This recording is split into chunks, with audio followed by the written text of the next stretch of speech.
Never go to any agency. আমি এই কথাটা কম করে হলো হাজার বারের উপরে বলে ফেলছি, কিন্তু দেখা যায় আপনারা আমার কথা শুনবেন, আবার আমার সাথে কথাবার্তা বলবেন, বলে সবকিছু ঠিকঠাক করে অনেক কিছু বুঝে আবার সেই এজেন্সির কাছে যাবেন। এজেন্সির কাছে গিয়ে আবার যখন স্ক্যাম করবেন তখন ঘুরে ফিরে আবার আমার কাছে আসবেন। সো এইটা ফ্যাক্ট না, আমি এইটা নিয়ে কোনো কথা বলতে চাচ্ছি না। যে বলতে যেটা চাচ্ছি, অনেক এজেন্সি হচ্ছে রিসেন্ট টাইমে অনেক স্টুডেন্টের সাথে বেশ কিছু স্ক্যাম করতেছে, প্লাস এজেন্সিদের কিছু স্ক্যামিং এর কারণে অনেক ছেলে মেয়েদেরকে ডিপোর্ট করে দিচ্ছে। তারপরে আরেকটা হচ্ছে আপনার আরেক ধরনের এজেন্সি বাংলাদেশের মাথা চাড়া দিয়ে উঠছে, যেটা হচ্ছে আপনার জাল ভিসার এজেন্সি। সো কে সত্য কে মিথ্যা, কে ভালো কে খারাপ, এটা আসলে দূর থেকে বোঝাটা বেশ টাফ। তো এগুলো আপনাকে অবশ্যই যাচাই বাছাই করতে হবে। বাট আমি আজকে আসলাম কিছু ছোট ছোট ক্ষুদ্র ক্ষুদ্র কিছু ঘটনা আর কি শেয়ার করার জন্য, যেগুলো আপনারা জানলে আপনার হয়তো একটু হলেও কাজে লাগতে পারে, কিন্তু তারপর আপনার নিজেদের কাছে যাবেনই। সো যদি আপনারা আপনাদের থেকে সতর্ক থাকতে পারেন তাহলে এটা আপনাদেরই লাভ, আমার আসলে কোনো কিছু না। আচ্ছা, সো প্রথম কথা হচ্ছে যে আহ, পাকিস্তানের একটা ছেলে, আহ, যে হচ্ছে অস্ট্রেলিয়া পড়াশোনা করতো, তাকে হচ্ছে সে যেটা হচ্ছে আপনার আহ, 1 বছর পরে 1.5 বছর পরে যখন ও বাংলাদেশে আসে, এরপরে যখন আবার যায় তখন তাকে আবার ডিপোর্ট করে দেয়। ওর ট্রানজিট ছিল আপনার সিঙ্গাপুর এয়ারলাইন্সে, সেখান থেকে ওকে হচ্ছে ডিপোর্ট করে দেয়। কারণ হচ্ছে পরে ওকে জানানো হয় যে ওর কিছু ফ্রড ডকুমেন্টস আর কি দিয়েছিল। সো ও তো জানে ও কোনো কিছু ফ্রড দেয় নাই, ফ্রড ডকুমেন্টস দেয় নাই। সো পরে যেটা যে জানতে পারে সেটা হচ্ছে ওর এজেন্সি হচ্ছে কিছু ফ্রড ডকুমেন্টস জমা দিয়েছিল, যেটা আবার ও জানেই না। সো এইটা একটা খুবই খারাপ একটা জিনিস।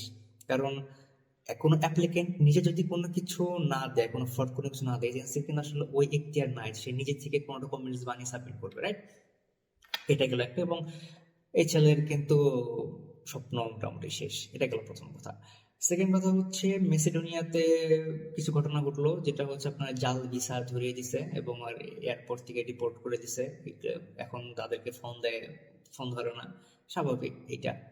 তারপরে হচ্ছে আপনার এখন অনেকে কানাডার জাল ভিসা, তারপরে হচ্ছে এরকম আর অনেক দেশ নিয়ে আহ, হচ্ছে আর কি। তারপরে হচ্ছে এজেন্সিরা মনে করে যে হচ্ছে অ্যাপ্লিকেন্টকে ভিসা পাইয়ে দেওয়ার জন্য তারা তাদের মতো করে ডকুমেন্টস রেডি করে, তারা তাদের মতো করে এসওপি দেয়। এসওপিতে অনেক রংচং অনেক কিছু ও লিখে দেয়। পরে দেখা যায় যে ইন্টারভিউ দেওয়ার সময় ওই এসওপির সাথে স্টুডেন্ট যে প্রশ্নগুলো করে তার কথার কোনো কিছু মিল পায় না। সো এখানে এম্বাসি হচ্ছে ভালো রকমের একটা সাসপিশিয়াস অ্যাক্টিভিটিস খুঁজে পায়। সো আলটিমেটলি ভিসা রিজেক্ট হয়। আবার আরেক ধরনের কিছু ঘটনা ঘটে, যেটা হচ্ছে কিছু বাংলাদেশি কিছু এজেন্সি খুবই রংচং করা একদম নামি দামি এজেন্সি, যারা যেটা বলে যে আগে ভিসা পরে টাকা, এই এই একটা মার্কেটিং ব্র্যান্ডিং করে হচ্ছে ওরা আর কি ছেলে মেয়েদেরকে অ্যাট্রাক্ট করে। তো ছেলে মেয়েরা যখন দেখে যে ঠিক আছে আমার তো এখানে আলটিমেটলি কোনো টাকা দিতে হচ্ছে না, সো আমি ভিসা পাওয়ার পরে টাকা দেবো, সো এখানে কিন্তু অনেক বড় রকমের স্ক্যাম হয়। এবং এই স্ক্যামগুলো হচ্ছে সব থেকে বড়। ওদেরকে ধরেন বলে রাখে যে ঠিক আছে আর তোমার জন্য করে দিচ্ছে। এবং এই কি বলে এই ছেলে মেয়েগুলো টার্গেটেড হয় হচ্ছে আপনার এই ঢাকা শহরের একটু বাইরের দিকে, যারা হচ্ছে একটু কম বুঝে শুনে আর কি। সো এদেরকে ওরা টার্গেট করে হচ্ছে এগুলা করে। তো এই আগা ভিসা পরে টাকা পরে ওরা কিন্তু জাল ভিসা বানিয়ে দিয়ে টাকা হাতে নিবে, তারপরে আবার আপনাকে চিনবে না এটা। আবার বেশ কিছু দেখলাম, যদি ওইটা হচ্ছে স্টুডেন্ট ভিসা না, এটা working visa plus others category visa. ওদের কি হচ্ছে আপনার আহ এই আগে ভিসা পরে টাকা এই কথা বলে নিয়ে বাংলাদেশে কোনো হোটেলে আটকে রেখে অনেক মারধর করে পরে হচ্ছে মাথায় পিস্তল পিস্তল ঠেকিয়ে ফ্যামিলিকে ফোন করেছে যে হচ্ছে যে আমি ভিসা পেয়ে গেছি, আমি হচ্ছে চলে যাব পরশুদিন বা 2 দিন পরে, তোমরা হচ্ছে টাকাটা দিয়ে দাও। সো এরকম কিন্তু অনেক ঝামেলাগুলো হয়। সো এতগুলো ঘটনা কিন্তু আসলে ঘটতেছে এবং এই ব্যাপারগুলো নতুন না, এটা ক্রমশই হয়ে যাচ্ছে। কিন্তু রিসেন্ট টাইমে এটা অনেক বেশি বেড়ে গেছে, কারণ বাংলাদেশে অনেক এই এডুকেশন কনসালটেন্সি এজেন্সি, তারপরে হচ্ছে অনেক ট্রাভেল এজেন্সি, এগুলো নিয়ে কিন্তু অনেকে কিন্তু ভাও হয়ে যাচ্ছে, গায়েব হয়ে যাচ্ছে। So, আমি যে কথাগুলো বলতে চাচ্ছি সেটা হচ্ছে, আমার যেটা সব থেকে বেশি খারাপ লাগে, হায়ার এডুকেশনের জন্য ফেসবুকে অনেক গ্রুপ আছে এবং আহ, প্রতিটা দেশের জন্য প্রায় 40-50টা করে গ্রুপ আছে। That's very fine. এখানে অনেক ছেলে মেয়ে অনেক প্রশ্ন করে, আহ, তারপরে তাদের কিছু কোশ্চেন থাকে, অনেক জিজ্ঞাসা থাকে, অনেকেই হচ্ছে অনেক হেল্প করার চেষ্টা করে, হুইচ ইজ ভেরি ফাইন। আমি নিজেও চেষ্টা করি আমার সময়ের ফাঁকে ফাঁকে যেটুকু আমার নলেজের মধ্যে আছে কোনো গ্রুপে কোনো প্রশ্ন দেখলে আমি হচ্ছে কমেন্ট করে জানানোর চেষ্টা করি, ফাইন। কিন্তু আমার যেটা সব থেকে বেশি খারাপ লাগে সেটা হচ্ছে, ভাই তুমি একটা দেশে যাবা, তুমি একটা হায়ার স্টাডিজের জন্য যাবা, তুমি গ্রুপে কেন প্রশ্ন করবা যে আমার জন্য পাবলিক ইউনিভার্সিটি খুঁজে দাও, আমার জন্য প্রাইভেট ইউনিভার্সিটি খুঁজে দাও, আমাকে তুমি কিছু সাবজেক্ট বলে দাও। তুমি একটা মানুষের কথায় তুমি কেন ম্যানিপুলেট হবা? তুমি নিজে পড়াশোনা করে যাবে, এটা তোমার নিজে রিসার্চ করতে হবে। তুমি এজেন্সির কাছে যে কেন বলবা যে আমাকে এই 10-12 লাখ টাকা আমার বাজেট, আমাকে এর মধ্যে কোনো একটা দেশে আমাকে পাঠায় দেন? তো এজেন্সি তো আপনাকে পাঠিয়ে দিতে পারলেই বাঁচে, এটা তো এজেন্সির লাভ, এজেন্সির ওখান থেকে কমিশন খাবে, প্লাস আপনার থেকে 1-1.5 লাখ করে টাকা নেবে। কিন্তু আপনি কোথায় যাচ্ছেন, কি করতেছেন না করতেছেন, এজেন্সি আপনার জন্য কি ডকুমেন্টস বানাচ্ছে এবং ডকুমেন্টস বানাবে কেন? আপনার অ্যাকচুয়াল ডকুমেন্টস হচ্ছে আপনি এজেন্সিকে দিবেন, ওরা সাবমিট করবে। যেটা, যেহেতু আপনি শিক্ষিত মানুষ, আপনি হায়ার স্টাডিজের জন্য যাচ্ছেন, আপনি নিজেই সবকিছু জানেন যে কিভাবে কি করতে হয়। So, আপনার এজেন্সির কাছে যাবেন, তাদেরকে একটা কথা বললেন, ওরা এজেন্সি আপনাকে একটা ফর্ম দিল, আপনার জিপিএ, তার সরি এসএসসি জিপিএ, আপনার হচ্ছে ব্যাচেলরের একটা মার্কস দেখে আপনাকে বললো, হ্যাঁ তুমি তো আসলে এগুলো দেশের জন্য হচ্ছে খুব ভালো ফিট করো, তোমাকে আমরা এখানে পাঠিয়ে দিতে পারবো। কেন ভাই? আপনার নিজের মানে কি বলে এটাকে, ব্রেনটা তাহলে কোথায়? আপনি যদি অন্ধভাবে তাদেরকে বিশ্বাসী করেন, তাহলে আপনার নিজের ক্রেডিবিলিটিটা কোথায়? এটা হচ্ছে আমার প্রথম খারাপ লাগার জায়গা। সেকেন্ড খারাপ লাগার জায়গাটা হচ্ছে, ম্যাক্সিমাম ছেলেপেলের এখন কোনো কিছু তো কোনো ভেরিফাই করে না। ধরেন এই যে আমি যে ফেসবুক গ্রুপের কথা বললাম, গ্রুপে ওরা হাজারটা জিনিস জিজ্ঞাসা করতেছে, এবং ম্যাক্সিমামই হচ্ছে আমার জন্য, আমার এসএসসি এত, আমার ইন্টার এত, সরি আমার ব্যাচেলর এত, আমার জন্য কোন দেশ ভালো হবে সাজেস্ট করেন, আমার এত এত এত এত এত, আমাকে 10টা, আমাকে কিছু এই সাবজেক্টে পাবলিক ইউনিভার্সিটি খুঁজে দেন, আমার এই সাবজেক্টে প্রাইভেট ইউনিভার্সিটি খুঁজে দেন। অনেকে দেখলাম আবার হচ্ছে লিস্ট দিয়েও দেয়। কিন্তু আমার কথা হচ্ছে, তুমি ওই জিনিসটাতে কেন চুজ করবা? তুমি নিজে কেন একটা দেশে যাওয়ার ওদের রুলস, ওদের কালচার এই সম্পর্কে তুমি নিজে কেন জানবা না?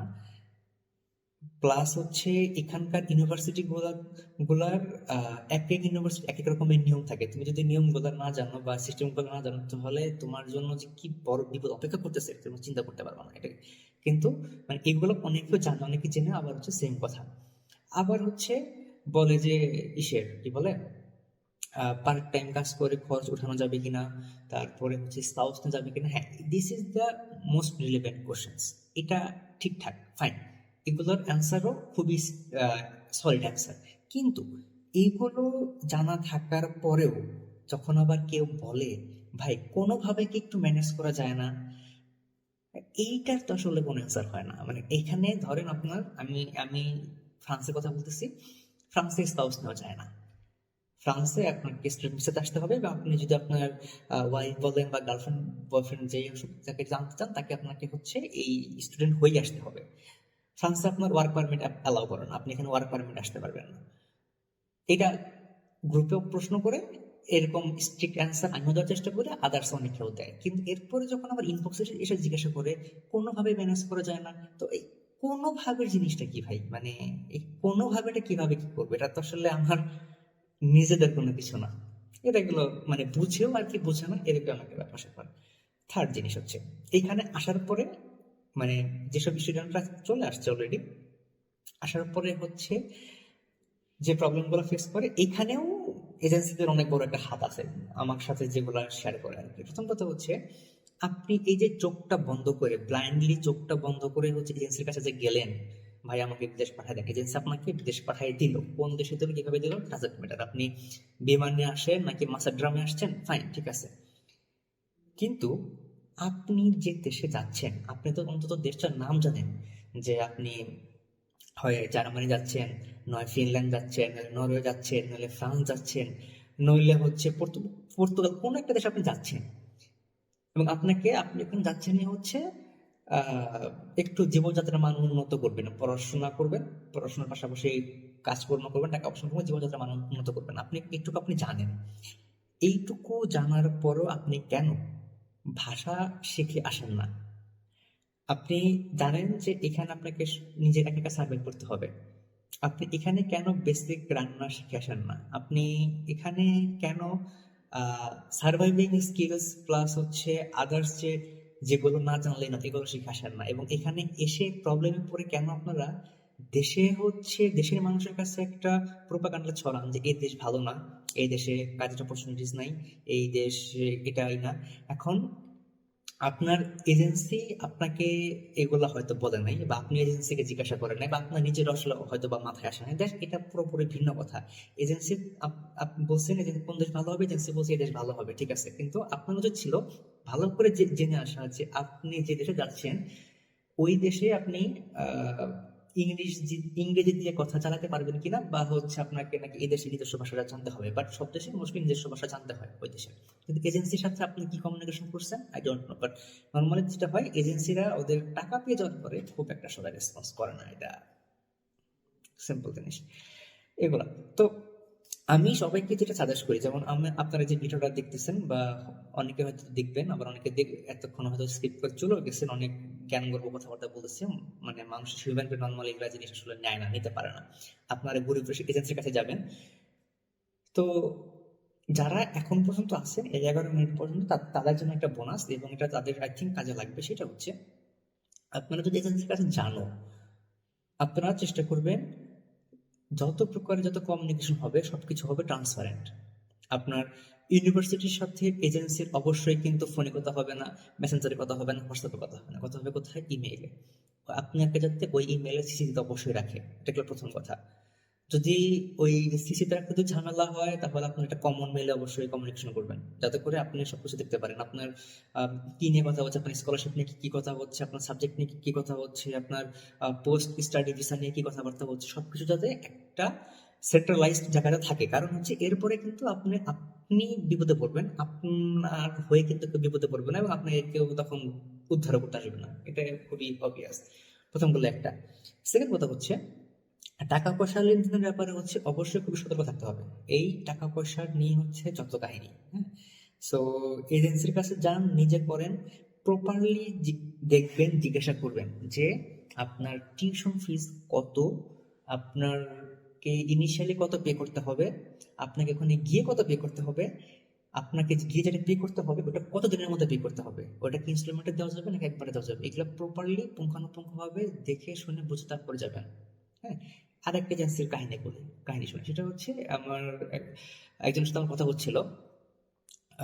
ওই এজেন্সি হচ্ছে ওনাকে বলছে যে তুমি হচ্ছে এই এক্স ওয়াই জেড ইউনিভার্সিটিতে ওই এর সাথে আমাদের আছে, আমাদের কোলাবোরেশন আছে, সো আমরা অ্যাপ্লাই করে দিতে পারি আপনার জন্য। এখানে আপনার কোনো tuition fee, sorry application fees, বা আমাদের যেটা চার্জ, আমাদের চার্জটা হচ্ছে আপনাকে দিতে হবে না, কারণ আমরা ভার্সিটি কমিশন পাবো। ঠিক আছে, উনি হচ্ছে খুশি হয়ে অ্যাপ্লাই করছে, এবং উনি জিজ্ঞাসা করছে টিউশন ফিস কত। প্রথম ওনাকে টিউশন ফিসটা খুব কম একটা অ্যামাউন্ট বলা হয়েছে, এবং আরেকটা কথা বলে যে আপনি এখানে ওখানে যাওয়ার পরে হচ্ছে আপনি আপনার পাবেন, ওয়েবার পাবেন, এবং আপনার টিউশন ফিসটা কমে যাবে। কথা কিন্তু এক্স্যাক্টলি এটাই ছিল। তো উনিও সুন্দর করে অ্যাপ্লাই জন্য রাজি হয়েছে। তা এই জন্য বেশ কিছু ওই যে ব্যাংক স্টেটমেন্টের নাম করে অনেক টাকাও হচ্ছে নিয়ে নিচ্ছে, মোটামুটি বড় অঙ্কের একটা টাকা। অ্যামাউন্ট গুলো বা কোনো কিছু আমি ভাবে মেনশন করতেছি না। এরপর যেটা হয়েছে, ভার্সিটি থেকে যখন অফার লেটার যখন আসছে, কন্ডিশনাল অফার লেটার যখন আসছে, তখন দেখে যে তার ইনিশিয়াল ডিপোজিটের অ্যামাউন্টটাই হচ্ছে অনেক বড়, প্রায় নর্মালি যেটা থাকে এখানে 5-7 হাজার ইউরো।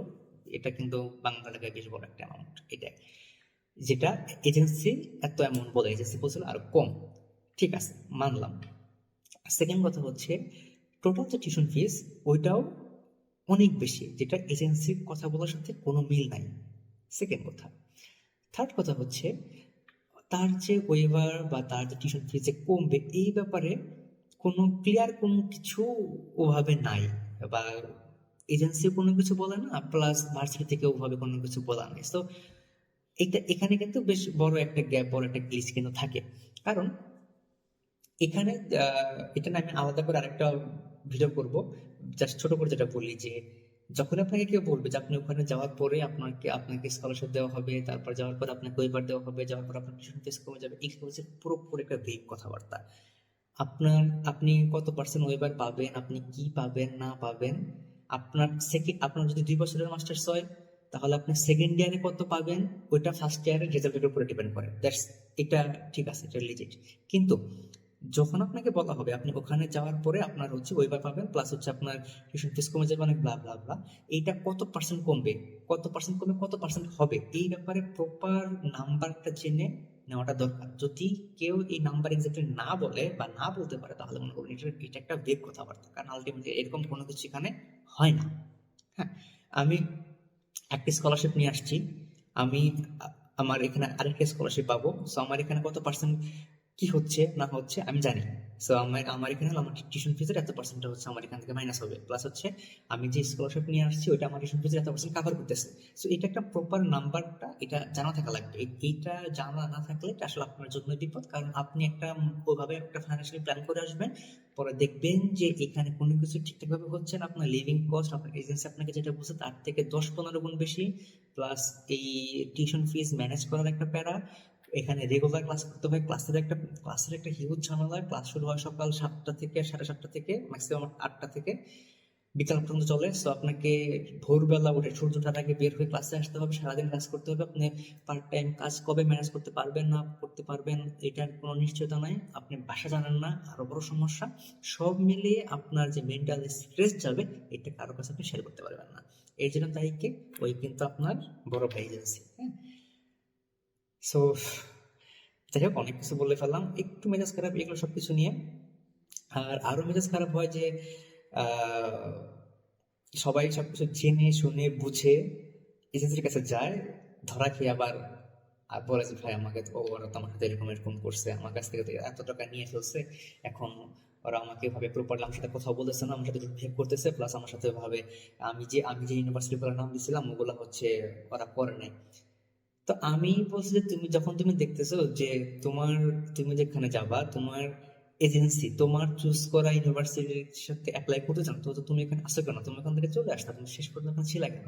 সো এই ধরনের জিনিসগুলো আসলে খুবই প্যাথেটিক, কারণ আমি বিভিন্ন অনেক গ্রুপেও দেখি যে এগুলা নিয়ে হয় যে আমাকে এই করে দেন ওই করে দেন, সম্মানে দেওয়া হবে, এই করে দেওয়া হবে, বাট ভাই this is not the fact. আপনি কোন সাবজেক্টে পড়বেন, আপনি কি করবেন না করবেন, এটা পুরোপুরি আপনার ব্যাপার।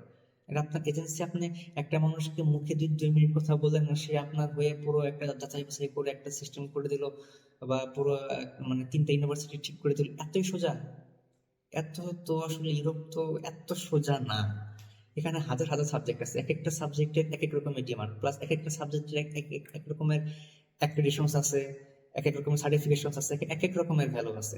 কোনো কোনো সাবজেক্টের আবার হচ্ছে এখানে কোনো ভ্যালু নেই, এবং কোনো কোনো ইউনিভার্সিটিতে যেগুলো অনেক এজেন্সি বাংলাদেশে মার্কেটিং করে, আমি নাম ধরে ধরে 5টা ইউনিভার্সিটির নাম বলতে পারবো, কিন্তু বলতেছি না কিছু সংসঙ্গত কারণেই, যেগুলা ইউনিভার্সিটি ফ্রান্সে কোনো অস্তিত্বই নেই। আপনি ফ্রান্সে আসবেন, আসার পরে দেখবেন যে এই টাইপের এই নামের কোনো জাস্ট একটা বিল্ডিং আছে, ঠিক আছে, কিন্তু এই কোনো ইউনিভার্সিটি বা কোনো কিছু নাই। আর এখানে আপনার ক্লাস করবেন, এখানে আপনি হচ্ছে পড়াশোনা করে একদম উল্টে ফেলবেন, এটা তো অনেক দূরের কথা। সো এখন মানে বাংলাদেশ গভর্নমেন্ট এম্বাসিও হচ্ছে মোটামুটি ব্যাপারে জানে। সো এখন এইসব ইউনিভার্সিটি কিছু দেখলে ওরা ব্ল্যাক লিস্টেড করে রাখছে, মোটামুটি এদেরকে ভিসা দেয় না। সো আপনারা যেটা বলেন যে ভিসা রেশিও কম, ভিসা রেশিও ভালো না, সো ভিসা রেশিও ভালো না হওয়ার অন্য কারণ হচ্ছে এটা, আপনারা যাবেন এজেন্সির কাছে, এজেন্সিকে যাই বলবেন ভাই আমাকে খুব কম দামে, একদম কম টাকার মধ্যে আমাকে ইউনিভার্সিটি ঠিক করে দেন। এখন এজেন্সি তো বসে আছে এরকমের মুরগিগুলোকে ধরার জন্য।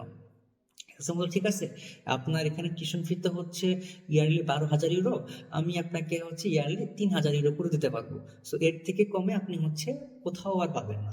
এটাকে আমরা একটা পার্সেন্টেজ স্কলারশিপ, ওদের সাথে আমাদের একটা কোলাবোরেশন আছে। সো আমরাই আপনাকে হচ্ছে এই 12,000 ইউরো থেকে শুধুমাত্র 3,000 ইউরোতেই করে দিতে পারবো। আপনার তো সুন্দর করে গদগদ হয়তো করবেন, কিন্তু আলটিমেটলি আপনার সময়, টাকা, প্লাস হচ্ছে ভিসা রিজেক্ট সবকিছু হবে।